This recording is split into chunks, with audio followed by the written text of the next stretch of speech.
Assalamualaikum warahmatullahi wabarakatuh. Saya Nur Aina Damia binti Haya akan membuat pembentangan yang bertajuk perkembangan individu. Baik, apakah maksud perkembangan dan individu? Perkembangan merupakan corak perubahan biologi, kognitif dan sosial emosi yang bermula pada konsep dan berterusan sepanjang jangka hayat. Perkembangan merupakan perubahan kualitatif dan boleh didefinisikan sebagai perubahan tingkah laku yang tersusun dan teratur. Individu adalah unit terkecil dalam pembentukan masyarakat atau manusia seorang diri yang tidak dapat dipisahkan lagi menjadi bahagian yang lebih kecil. Perkembangan individu berdasarkan teori perkembangan Arnold Gesell adalah kematangan biologi yang mengatakan tingkah laku individu berkembang mengikut jadual masa yang tetap. Arnold Gesell berpendapat kematangan merupakan faktor yang utama dan menentukan proses pembelajaran. Perkembangan bagi kelakuan, pertumbuhan tisu dan organ serta fungsi-fungsi lain berkembang mengikut pola dan urutan yang terkawal. Gesell membahagikan perkembangan kanak-kanak kepada 5 peringkat, iaitu peringkat pertama hingga peringkat kelima. Pada peringkat pertama, semasa berumur sebulan, bayi boleh menghasilkan tangisan yang berlainan untuk membezakan tangisan lapar dan tangisan yang inginkan belayan ibu. Semasa berusia 4 bulan, bayi melalui peringkat awal perkembangan emosi, sementara usia 8 bulan, perkembangan psikomotor bayi telah meningkat di mana bayi boleh menggenggam objek yang diberikan kepadanya. Bagi berusia 1 tahun pula, mereka boleh berdiri. Pada peringkat kedua, kanak-kanak mula berjalan, bercakap dan memahami makna jangan. Di akhir peringkat ini, mereka boleh berjalan, berlari serta mula bercakap tetapi masih pilai. Dan peringkat yang ketiga, kanak-kanak mula makan bersendirian dan bercakap menggunakan ayat-ayat yang mudah. Dan peringkat yang keempat, kanak-kanak boleh menunggang basikal roda 3 dan dapat menerima arahan mudah ibu bapa. Dan peringkat yang terakhir iaitu peringkat kelima, kanak-kanak mula bersosial dan berupaya mengemukakan soalan berperingkat-peringkat. Kanak-kanak sudah boleh membezakan di antara yang betul dan yang salah serta sedia mendengar pendapat orang lain. Seterusnya, berdasarkan teori perkembangan kognitif Jean Piaget. Menurut Jean Piaget, perkembangan individu adalah perubahan yang sistematik, progresif dan berterusan dalam diri individu sejak lahir hingga akhir hayat. Perkembangan individu berlaku apabila kanak-kanak melalui peringkat perkembangan yang sama tetapi pada usia yang berbeza-beza. Beliau berpendapat persekitaran tidak membentuk kognitif kanak-kanak. Sebaliknya, kanak-kanak yang membina persekitaran. Teori Piaget berpendapat bahawa kanak-kanak berkembang melalui 4 peringkat perkembangan kognitif yang berlainan, iaitu merangkumi pelbagai aspek perkembangan mental termasuk pemikiran, bahasa, moral dan ingatan. Piaget percaya bahawa kanak-kanak mengambil peranan yang aktif dalam perkembangan kognitif, membina pengetahuan semasa mereka berinteraksi dengan dunia. Teori Piaget ialah mengenai perkembangan kognitif. Menurut beliau, terdapat 4 peringkat perkembangan kognitif, iaitu peringkat deria motor. Kanak-kanak menggunakan deria motor untuk berinteraksi.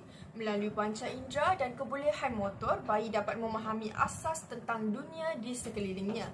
Yang kedua, peringkat praoperasi. Perkembangan yang berkaitan dengan pergerakan motor bertukar kepada kegiatan mental. Kanak-kanak menggunakan simbol untuk mewakili objek di sekelilingnya. Pada peringkat ini, kanak-kanak mula bertutur tetapi bersifat egosentrik yang melakukan kegiatan mengikut kehendaknya dan percaya bahawa orang lain mempunyai pandangan yang sama sepertinya. Seterusnya, peringkat operasi konkret. Pemikiran bersifat egosentrik semakin berkurangan dan sudah boleh mengambil kira sesuatu perkara dari pelbagai aspek. Kanak-kanak dapat menyelesaikan masalah yang melibatkan peristiwa atau objek yang konkret, memperoleh konsep masa, ruang, sebab munasabab dan kelajuan serta dapat menerima pendapat orang lain. Yang terakhir, peringkat operasi formal. Pada peringkat ini, kanak-kanak dapat membentuk penakulan dan fikiran secara abstrak serta menunjukkan kemahiran menggunakan hipotesis-hipotesis serta prinsip-prinsip untuk menyelesaikan masalah konkret dan abstrak. Peringkat ini dianggap kemuncak perkembangan kognitif kanak-kanak untuk berfikir secara logik. Jean Piaget telah memperkenalkan 4 konsep utama untuk menerangkan dengan lebih lanjut berkenaan skemata, asimilasi, akomodasi dan keseimbangan. Skemata bermaksud struktur kognitif yang berubah untuk mengadaptasi maklumat baru. Manakala asimilasi penerimaan maklumat baru sebagai selaras dengan skemata yang sedia ada. Akomodasi pengubahsuaian skemata yang sedia ada bagi menerima maklumat baru. Dan akhir sekali, keseimbangan gabungan proses asimilasi dan adaptasi yang membantu dalam keseimbangan terhadap pengetahuan, kepercayaan dan pengalaman. Seterusnya, ciri-ciri perkembangan. Secara umumnya, perkembangan berlaku secara peringkat-peringkat iaitu bayi, kanak-kanak, remaja, dewasa dan tua. Semua kanak-kanak mengikut perkembangan yang sama tetapi dalam kadar yang berlainan. Proses perkembangan bersifat berterusan iaitu sepanjang hayat seseorang individu itu. Perkembangan merupakan satu proses perubahan yang berlaku akibat tindakan yang saling berkait antara perkembangan jasmani dan pembelajaran. Perkembangan dipengaruhi oleh faktor baka dan persekitaran. Baka menentukan had perkembangan manakala persekitaran akan menolong perkembangan ke satu tahap maksimum. Perkembangan berlaku melalui perubahan dari segi bahasa, suara, tingkah laku, cara berfikir, komunikasi dan sebagainya. Ciri-ciri perkembangan individu yang pertama adalah fizikal, di mana kemahiran menggunakan anggota badan. Misalnya, seorang bayi bermula dengan kebolehan memusingkan badan, duduk, merangkak, berdiri, berjalan dan berlari. Yang kedua, kognitif, di mana kemahiran membaca, menulis, mengira, berfikir secara kreatif dan kritis. Yang ketiga, emosi, kemahiran menguruskan emosi. Dan yang terakhir, sosial, kemahiran menjalin perhubungan sosial dan menunjukkan perlakuan yang baik dan sesuai. Seterusnya, faktor yang mempengaruhi perkembangan individu menurut Arnold Gesell adalah kematangan. Oleh kerana Gesell mempercayai kematangan menjadi faktor utama dalam pembelajaran, ini bererti beliau memfokuskan baka atau genetik sebagai penggerak utama terhadap perkembangan kanak-kanak. Faktor-faktor persekitaran dan kebudayaan hanya bertindak sebagai pengaruh sekunder yang dapat mengubah suai kemajuan perkembangan. Gesell percaya bahawa kanak-kanak perlu diberikan pendidikan bebas. Kanak-kanak harus dibenarkan berkembang mengikut kadar perkembangan sendiri, tidak perlu dipaksa untuk mencapai satu peringkat perkembangan. Faktor yang mempengaruhi perkembangan individu menurut Jean Piaget adalah kematangan biologi, aktiviti fizikal, pengalaman sosial dan keseimbangan. Keempat-empat faktor tersebut berinteraksi dan mempengaruhi perkembangan kognitif dengan mengubah proses pemikiran.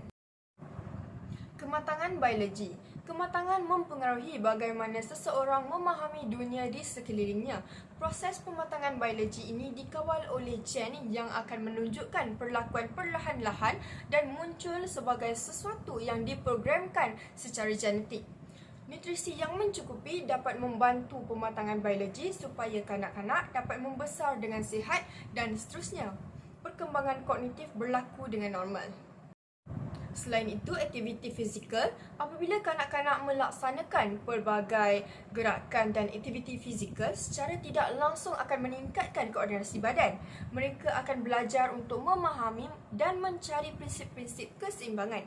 Ia juga akan menggalakkan mereka untuk meneroka, menguji, memerhati dan kemudian mengorganisasikan maklumat yang mereka dapat. Ini akan membuatkan proses pemikiran mereka berfungsi.